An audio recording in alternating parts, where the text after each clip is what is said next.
News now at this hour begins with update on U.S. politics. U.S. President Joe Biden has announced that he will end his candidacy for re-election, saying it is in the best interest of his party and the country. It comes 4 months before Americans go to the polls, upending the race for the White House. It follows weeks of intense pressure from fellow Democrats after a faltering debate performance against Republican Donald Trump at the end of June. Following the announcement on Sunday evening, President Biden gave his endorsement in the presidential race to Vice President Kamala Harris.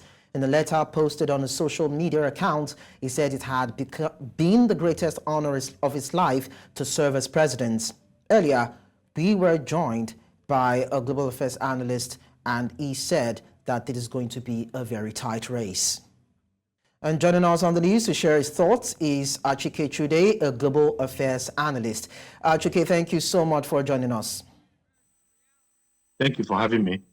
Now, how does President Biden's decision to withdraw from the presidential race impact the dynamics of the upcoming U.S. election and, of course, the global political stability that a lot of people are actually worried about? Well, it's too early. It's too early to tell. I mean, he just made the announcement today. But the reality is that he had been trailing in the polls for quite some time. For the past 5 months, and you know, a lot of people felt that that the Justice Department had been weaponized, and that the criminal cases, about 94 of them or so, against Donald Trump was motivated by politics, you know, rather than the need to bring Trump to justice. You know, and so people had thought that even when he was indicted in one of the cases, that it was going to affect him, but it did not. Instead, it drove a lot of people to make more contributions to his campaign.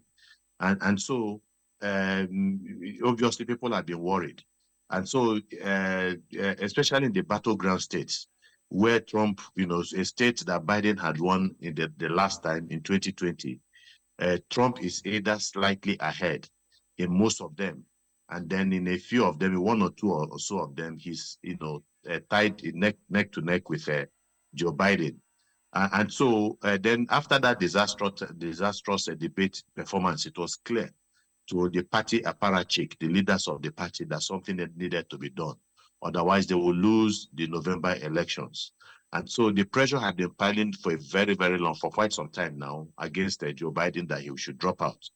And, you know, it just started with one or two members of the House of Representatives, and then it built up into a momentum where we have over 30 of them openly, you know, going against Joe Biden. And then the leadership of the party, people like Nancy Pelosi, Chuck Schumer, you know, and Obama, you know, was said to be the puppet behind the scene, all putting pressure on him.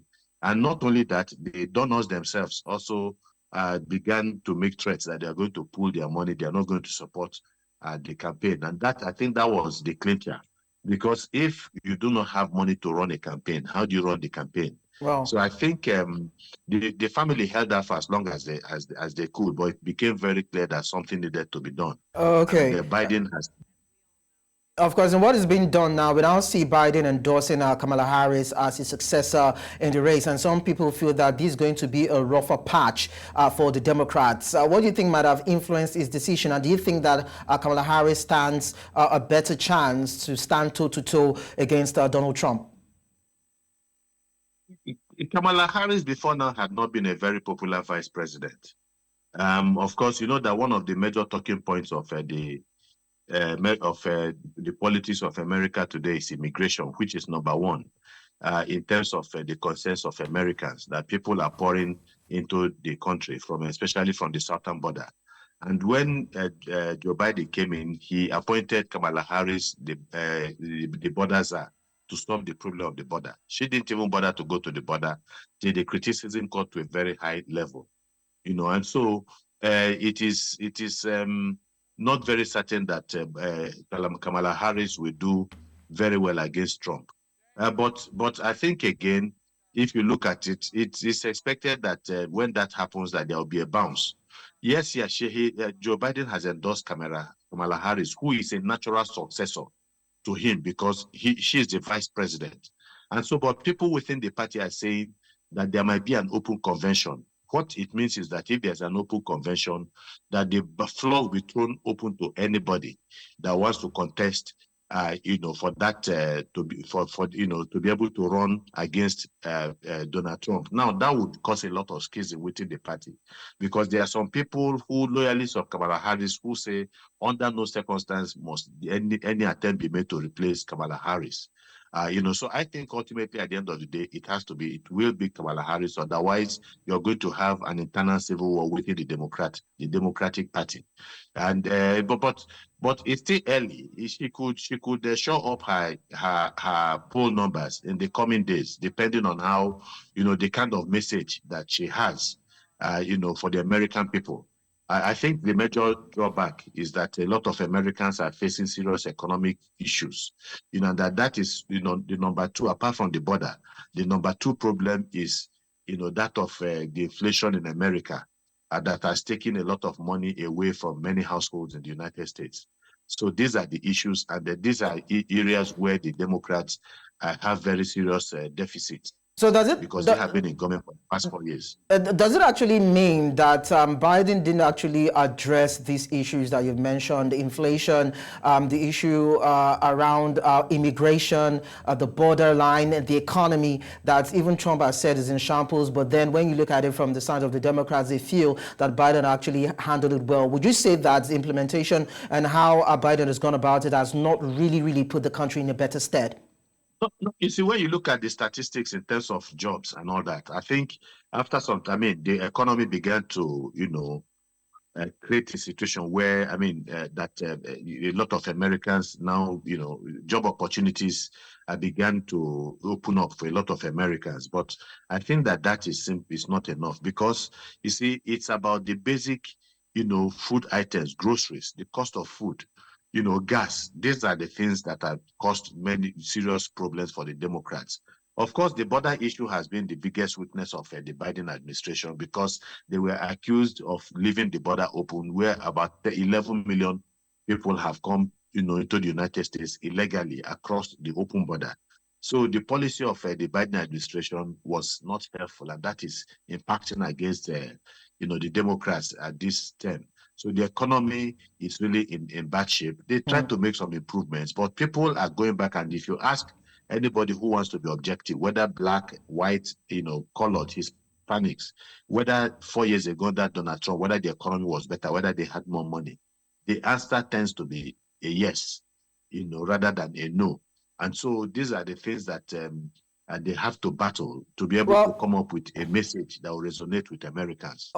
During Donald Trump's reign of 4 years to as president, quite a lot of things went south. Of course, violence, gun violence, and the economy. A lot of people felt that, Trump was the kind of person that was on couch when it comes to talking to people or addressing diplomatic issues. And that didn't speak well for him, giving precedence to Biden coming into power. Now, if the Democrats are going to pull an upset rather in the next 4 months with the kind of person that Donald Trump is and the kind of momentum he's garnered, what do you think they should be doing to actually unstabilize the Republicans? You're absolutely right. There's no doubt Donald Trump is not, in his attitude, is not presidential, and especially these mean tweets, that he tweets from time to time. It does not give a good impression of himself as president of the United Nations, of the United States. There's no doubt about that.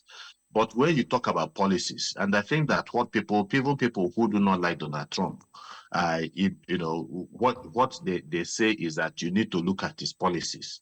And then when you look at the policies, and that's why because of these policies that some people, especially the blacks, are voting for him in the historic numbers. We've not, in the past 50 years, we've not had the black vote for the Democrats have always been about 95% or so. But that of Trump has been increasing. As at the last count, it was around 15 to 20, 22%. And it's likely going to increase some more, because they felt that apart from the tag of racism against him, that when it comes to his policies, that there is nothing racist about that. He was able to fund money to historically black colleges and universities, HSBUs in America. And then the crime reform bill reform that he did favored a lot of Americans and Hispanics and people of color, minorities, and so on. So these are the issues. So they need, to do much more to be able to. I think it's all about policies. They need to set their policies. I'm talking about Democrats, those ones that they feel they have done well in the past 4 years. Okay, Achike Chude, Global Affairs Analyst, thank you so much for your thoughts on this. It's been a pleasure. Thank you. You're watching News Central now. A break will do here. We'll be back with more in a bit. Don't go away. Many thanks for being there. We take you to the western part of Africa, where President Bola Tinubu on Sunday ruled out the achievements of the Economic Community of West African States, ECOWAS, to African leaders. He spoke in Accra, the Ghanaian capital, while presenting the achievements of ECOWAS in the past year at the 6th mid-year coordination meeting of the African Union. Detailing the efforts on the humanitarian and social development fronts, President Tinubu said ECOWAS has allocated $9 million to assist persons of concern, including refugees, internally displaced persons, and asylum seekers. He said the frontline member states in the fight against terrorism have also been supported with $4 million under the ECOWAS counter-terrorism humanitarian response. And I'll tell you that Nigeria's Labour Party has refuted claims by the presidency that its presidential candidate, Peter Obi, and his supporters are behind the planned nationwide anti-government protest scheduled for August 1. The presidency described the calls for protests under the hashtags Tinubu Must Go and Revolution 2024 as treasonable. In a lengthy tweet published on his X account on Saturday, the special advisor to the president on information and strategy, Bayo Onanuga, accused Peter Obi and his supporters of spreading the hashtags, alleging that they are not Democrats but anarchists. Onanuga, however, proposed a Save Nigeria rally from August 1 to 15, 2024, in response to the planned nationwide protests from August 1 to 10 against the rising cost of living and economic hardship. He claimed that those organizing the protests were also behind the NSAS protests of October 2020, which later turned violent. And joining us on the news to discuss this is Chukwuma Okenwa, a political analyst, and he will be sharing his thoughts on this. Thank you so much, Mr. Okenwa, for joining us. You're welcome. So, first, what do you make of the presidency's allegation singling out Peter Obi and his supporters as sponsors of the scheduled protest for August, even going ahead to even calling it a treasonable offense? What do you make of that statement? I think at best that could be described as baseless, considering the fact that the evidence suggests otherwise, because never at any point did we see Mr. Peter Obi calling for maybe the overthrow of the government or even for protest. Even when he had good grounds, when he was still expecting for the needful to be done after the elections, hopefully that the court would deliver justice, maybe in his own context. But that didn't happen, and just the very fact, okay, so that that result was announced, and a lot of his supporters felt like, oh, let's take to the streets and protest that INEC did not actually follow its guidelines. But he was the one that even addressed his followers and said, protest is not the way to go. Let's follow these things legally, and we saw that play out. And even up to the part when the Supreme Court gave justice, there was none of such things like motioning his followers to protest. So for someone to come out of the blues to suggest that a man who visibly could not be fingered in any way to connect his strategy to link up with protest would best be described as baseless. Okay. Well, we know that protest is the civic right of any citizen in any country all over the world. It's actually backed by international laws. So why does it seem as though this administration and the ruling parties are averse to protests and open criticism, owing to the fact that they actually rode on that momentum to get into power? Well, let me say something very important, because I really think that what the presidency did is a very smart one. To identify two of the hashtags that indeed are treasonable, and leaving aside the major issue, which is the end bad governance protest. Of course, for anybody to start calling for that a president that was duly elected democratically should go without actually following the law is treasonable, number one. And also like calling for a revolution is also treasonable because there's not a such thing like a bloodless revolution. But of course, the Constitution in a democracy provides for protest. And what hence is peaceful, citizens are not armed, then the police should be able to provide the needed protection. And that is what Bayo Onanuga need to appreciate, that what largely more Nigerians are calling for, it's the presidency should look into issues around hunger, issues around the perils of the citizens, and not to leave those issues and begin to make it more political, by looking at other hashtags like Tinubu must go. I think what is resoundingly across Nigeria is that there is a need to end bad governance, and it is within the civil rights of the citizens to demand for such. Okay, so Chukuma, let me play the devil's advocate here. Now, we see a government has actually distributed food palliatives, though states are yet to register reception. The House of Reps has actually slashed the salaries by 50%. We know that, of course, the Nigerian government has actually approved 70,000 as minimum wage.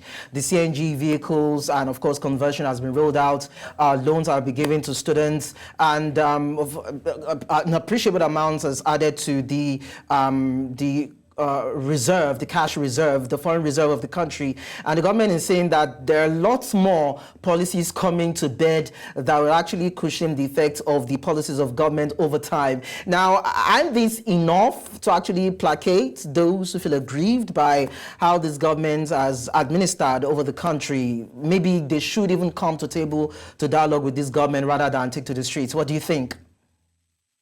Certainly not enough, because when you look at the microeconomic indices, the consequence upon the policies of the current administration, which has led to loss of jobs, movement of investors out of Nigeria, and even like the threatening of some local investors, like we see the politics that is playing around the Dangote refinery, which is not healthy for an economy that is actually trying to survive. I mean, the naira keeps collapsing, and even like once in a while interventions like we see from the government of trying to pawn the fund inside, more like the Dutch disease, right? Where you have like free flow of dollars, and then its long-term implication is also to lead to further devaluation of naira. Yes, things like that has not led to. So what Nigerians are actually demanding for is sustainable policies. If you distribute rice, for instance, how long is that going to last? How many Nigerians will that get? Is that really going to end the hunger that Nigerians are agitating for? Certainly not. Civil servants are also less than 1% of the population. So you increase the salary of them. What about policies that you did that have made it very difficult for the average Nigerian to put food on the table? How are you going to contend that? How are you going to manage the inflationary rate? So I really think that some of those policies that gets to the welfare of the common man has not been addressed by this current administration. And you cannot be considering any other thing as good enough to mitigate the agitation that currently we see, uprising from the citizens. And also like one of the legislators, I mean, if you cut down salaries without touching the allowances, how much is the salaries? The major problem is actually with the allowances, and Nigerians are very clear on their demands. Okay, Chukuma Okenwa, political analyst, thank you so much for sharing your insights with us. Thank you. You're welcome. Thank you. Now, some Nigerians have tasked the nation's lawmakers to come out clean on how their donated salaries will be applied to tackling the current hardship affecting citizens. This followed the announcement by members of parliament from the House of Representatives, who say they are donating half of their salaries for the next 6 months to help tackle the current food crisis affecting citizens. Idong Joseph reports. For us to make sacrifices with our salary. The announcement of the deduction of about 300,000 naira each from the salaries of about 360 lawmakers from the House of Representatives for the next 6 months had followed an appeal for organizers of a planned nationwide protest, which is scheduled to start from August the 1st, to shelve their plans. The protest is expected to get government's attention on the increased hardship being faced by citizens in the last 1 year. The people of Nigeria, your crying is right. Your complaint of hardship is right. But is the solution found in carrying placard and lining the streets? You have right to protest, our young men, but the nation first. We should be patriotic, we should be nationalists. Acknowledging the concerns of the proponents of the proposed protests, lawmakers appealed for calm, urging aggrieved citizens to allow government's policies to manifest and tackle current hardship. They expressed confidence that the policies will get the nation's economy back on track. We are appealing to our young men to give the government the benefit of the doubt. I'm moving that we amend that prayer to include that members sacrifice maybe 50% of our salary. With the gesture by the lawmakers being applauded by many citizens, they however raised concerns on how the monies donated will be delivered to those who need the support. Are they going to be deducted at source, or each person would actually release this upon payment to the central account that will be dedicated for this purpose, and then that same transmitted to appropriate government office? Some members of parliament, including several citizens, are also urging those in the executive arm of government to follow suit. Just now, we cut our salaries. Mr. Speaker, I want to appeal to executive to do so. From Mr. President to Vice President to ministers to chief executive officers. We must all come together to build a more formidable Nigeria and to ask the government of the day to look into issues that have been driving so many agitations in this country. As a country, if we want to succeed, there is the need to pay a lot of attention to the state governments as to how they apply the resources of the people. The lawmakers are also calling for dialogue with the proponents of the protest, saying if the situation is not properly managed, the protest can be hijacked by hoodlums and miscreants and lead to the destruction of properties of many innocent citizens, as was witnessed in 2020. In Abuja for News Central, I am Idong Joseph. Now, for several years, the Umuahia-Ikotepene Road has been in a bad state with little attention given to it by the federal government. All the promises to get the road fixed by various administrations failed until recently when a construction firm was seen on the road. News Central's Chumogele has more in this report. Shortest route to Akwa Ibom State from Umuahia, Abia State capital, but has been in a deplorable condition for as long as many commuters can remember, yet the longest and most frustrating route. Any journey which takes motorists through this route must have been one that leaves them with no choice. Recently, reconstruction work started on the road at various sections, giving hope to road users that their woes on the road would soon be over. It's been over 3 months since the construction firm in charge of this road got to this point, yet we are still where we are right now. There are no explanations on what might have led to the suspension of work on the road, but whatever caused it is definitely taking its toll on commuters. What we are praying is that whatsoever that they know that they will do, let them come and do it fast so that the people will enjoy and also praise them on what they have done so far. The road is so bad that, and then it's just out of negligence and then out of neglect. It's not that the resource is not there to fix it, but then I can't really say who should have done what should be done, but the road is terrible.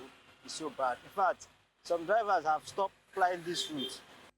All the previous palliative measures carried out by the federal and state governments on the road to ease movements only provided temporary succor. Efforts to get the federal government to fix the road began many years ago through the former federal legislators from Abia Central Senatorial Zone, but only got a little attention. In 2015, this was the state of the road, and by 2017, the Federal Road Maintenance Agency announced commencement of repairs on the same road. In this 2024, this is the state of the road. Government work this road should be okay so that people will enjoy the road. We thought that maybe by now the road was supposed to be completed, but until now the road is still bad. The reconstruction of this Umuahia Ikotepene road has taken so many years. But this time around, the citizens are believing that the reconstruction work will actually become something that will come to an end someday.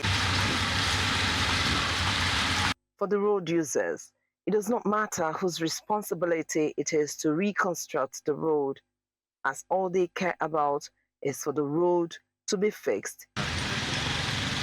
In Umuahia for News Central, Chinwe Ugele.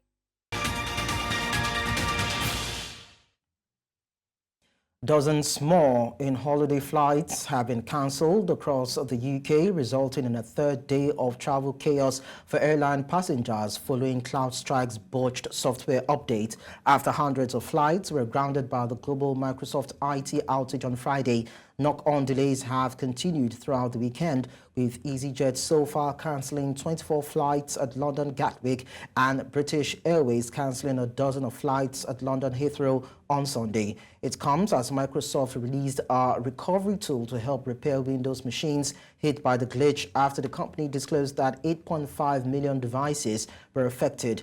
The tool is designed to aid in quickly recovering impacted machines via a bootable USB cable and drive. Meanwhile, the Australian Home Affairs Minister Claire O'Neill revealed on Sunday that CrowdStrike has told the federal government it is now close to rolling out an automatic fix which will enable systems to return online. Earlier, we were joined by a cybersecurity analyst, Olusomi Fabode, who shared his thoughts on this. Outages like this occur. They occur regularly, but most of these companies have a way of covering up their tracks and ensuring that it doesn't affect many customers. In this situation, because of Microsoft's market share and because CrowdStrike is the #1 leading managed cybersecurity platform for most of these multinationals, the issue was inevitable because a lot of these companies are using CrowdStrike as their security provider. So if Microsoft is your primary operating system and you're protecting your systems against cyber attacks, ransomwares, then it is inevitable that your system might get affected by this update. So the only way this could have been avoided is basically to have a redundant system and infrastructure that ensures that you don't just put all your eggs in one basket. That means you have a backup. In Nigeria today, undergraduates face puzzling challenges in deciding what career path to pursue after graduating. For young graduates, the task of learning skills even after years in school is daunting. News Central's Chidima Ona gives us more details in this report. The educational system has always been a part of crucial conversations in official and unofficial affairs. Among young Nigerians, it has been a challenge coping with cumbersome curriculums in school and coming out to face a different reality. People think English is just for teaching. You just come out of school and start teaching. And to get jobs like that, I don't know, it's very, very low. But the reason why I'm actually studying English is because I want to go into journalism. But looking at it now, with the way the whole thing in the country is going, I don't even know if I should take that path or I should just focus on what I'm doing presently. Based on what I study now, I don't think Nigeria is favorable in my course. So the best thing for me is to jackpot and get out of this country. I think, yeah. Currently, I don't feel like this whole system engineering stuff is going to take me far with the way the country is going. To many fresh graduates in Nigeria, the labor market has been unfavorable as they have to yet again equip themselves with a skill entirely different from what they studied in school. The concern becomes how the government will bridge the gap by upskilling students before leaving school. The Nigerian labor market right now is very, very tough. And I believe schools should do better in including that into their curriculum. So basically, they are not training youth for the future. So there's a perception that, oh, you go to school, you read law, from law, for example, you read law, from law you become a lawyer, and there's no provision for what if you cannot jobs as a lawyer. What do you do? The curriculum in schools should be tailored and done for when I leave school as a student, I should be able to set up myself and not wait for governments or private bodies to employ me. Another means to create a more flexible curriculum for students is taking advantage of what today's technology offers. As a country, I think Nigeria needs technology to solve a lot of our societal problems, to be able to also, gain access to education at the highest quality. The beauty of technology is that it can democratize education, which means that you can reach millions of people with education. Virtual teaching now is the norm in most courses. So technology, I think, is at the heart of our development as a nation. As we tackle the problem of rigid tertiary education curriculum, more young graduates should equip themselves with beneficial skills, as learning never stops. In Lagos for News Central, Chidinma Ona. The Chief Executive Officer of the Dangote Refinery, Aliko Dangote, says the refinery's product is in compliance with the global standards of 50 parts per million, with a test from the refinery showing 32 parts per million and 96 flash points for its diesel. During a visit by the leadership of the House of Representatives to the refinery on Saturday, Dangote revealed that the products refined at the Petroleum Refinery and Petrochemicals Plant, the world's largest single-train refinery, are of superior quality compared to imported equivalents and meet international standards. News Central's Adeshiwo Dushoga reports. With the rising prices of fuel driven by an import-dependent oil and gas sector and a fluctuating foreign exchange, Nigerians more than ever before had looked forward to the commencement of the sale of petrol refined by the Dangote refinery. However, the production of fuel and sale, which was expected to begin in August, received knocks from the Nigerian Midstream and Downstream Petroleum Regulatory Authority, which alleged that the refinery had not been duly licensed, citing concerns of monopoly and inferior quality. In response to this allegation, the Chief Executive Officer of the Dangote Refinery, Aliko Dangote, reiterated that its products are in compliance with the continental and global standards. He said this during a visit by the House of Representatives led by the Speaker, Tajuddin Abbas, to the refinery. As of today, we are 87 ppm, and I assure you, media, you can come again and take sample on Monday. By Monday, latest Tuesday, will be at 50 ppm. By beginning of August, will be at 10 ppm. I just got the result from him 5 minutes ago. We are now down to even 32 ppm. This remarkable achievement does not merely reflect corporate successes. It symbolizes national pride. During the tour, a sample of the diesel from the facility was obtained by the lawmakers from the refinery to test for the parts per million and the flash point. After the test, the refinery CEO revealed that the product were tested at 87.6 ppm at the first testing and went further to drop to 32 ppm. The flash point was also tested at 96 in accordance with the global standard. The concept is this: there is no country in this world, none, that's countries that know what they're doing, that will allow development to be stunted because you want to bring in imports. Every single cargo of petroleum product going out of this refinery has to be certified by NMDPRA. I cannot sell either locally or overseas without their approval. The Dangote refinery is Africa's biggest oil refinery with a capacity to produce 650,000 barrels per day, with a chance to build the refining capacity of the entire African region. The $19 billion refinery has ended years of long wait for a plant set to create a market of $21 billion per annum of Nigerian crude. In Lagos, for News Central, Adeshawa Odushoga. Let's now tell you that Sudan's de facto leader, Army Chief Abdel Fattah al-Burhan, has received the Iranian ambassador on Sunday at Port Sudan and sent home to Tehran while cementing a rapprochement after an 8-year rupture. Sudan and Iran agreed last October to resume diplomatic relations as the army-aligned government scrambled for allies during its war with the paramilitary Rapid Support Forces. The Red Sea city has become Sudan's de facto seat of government since Khartoum became racked by violence. It's now time for business news from our business desk. This is business news. We begin in Nigeria. Nigeria's e-naira, Africa's first central bank digital currency CBDC, launched in October 2021 to boost financial inclusion and drive Nigeria's cashless policy, has struggled to gain significant traction.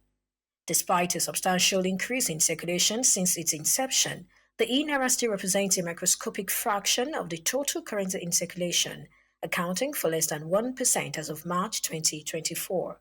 The Central Bank of Nigeria has made concerted efforts to promote the e-naira, offering various access points, including a dedicated mobile app and a USSD code for feature phone users. Additionally, the CBN has introduced tiered wallet options to cater to different segments of the population, from unbanked individuals to fully banked customers. To incentivize adoption, the Apex Bank has waived transaction fees and implemented regulations to foster a conducive environment for e-naira transactions. South African President Cyril Ramaphosa signed the Pension Funds Amendment Bill into law on Sunday, revising the country's pension system. This legislation introduces a two-part system aimed at enhancing retirement savings. The bill amends several acts, including the Pension Funds Act and the Government Employees Pension Law, to implement this new structure. Pension funds are now required to adjust their rules, investment portfolios, and administrative systems to allow members to access portions of their funds. Building on the 2023 Revenue Laws Amendment Bill, the changes will take effect on September 1, 2024. Under the new system, 1/3 of retirement contributions will go into a savings pot, accessible before retirement and subject to income tax, while the remaining 2/3 will be allocated to a retirement pot. This initiative seeks to provide greater financial flexibility and security for South Africans planning for retirement. And finally, in North Africa, Egypt's food exports soared to 220,000 tons in the week ending July 19. This is according to the National Food Safety Authority, NFSA. This includes over 500 varieties of fresh fruits, vegetables, and other food items. Leading the vegetable exports, Egyptian onions shipped 22,000 tons, potatoes 16,000 tons, and beans 15,000 tons, totaling 60,000 tons across 72 varieties. Citrus fruits dominated the fruit exports with 22,000 tons, followed by strawberries at 12,000 tons and mangoes at 8,000 tons, making a total of 50,000 tons from 67 varieties. During the week, Egypt's produce reached 160 countries, with Sudan, Saudi Arabia, Syria, and Italy being the top destinations. That's our offering on business news at this time. Thank you for watching. I am Perpetua Fasami Peter. The news continues shortly. Bye for now.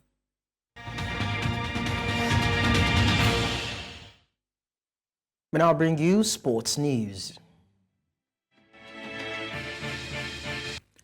In sports, Nigeria has clinched promotion to the Davis Cup World Group 2 following decisive victories over Ghana in the ongoing Group 3 Africa qualifiers.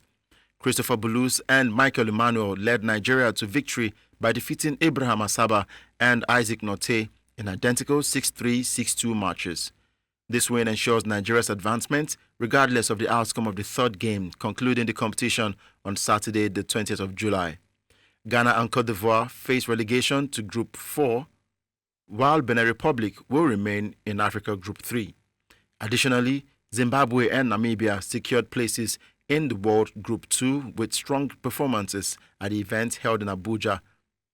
The National Paralympic Committee of Ghana has categorically denied rumors that a Ghanaian Paralympic team absconded in Oslo, Norway. In a press release, NPC Ghana described the reports as false and maliciously misleading and urged media outlets to retract the stories and apologize.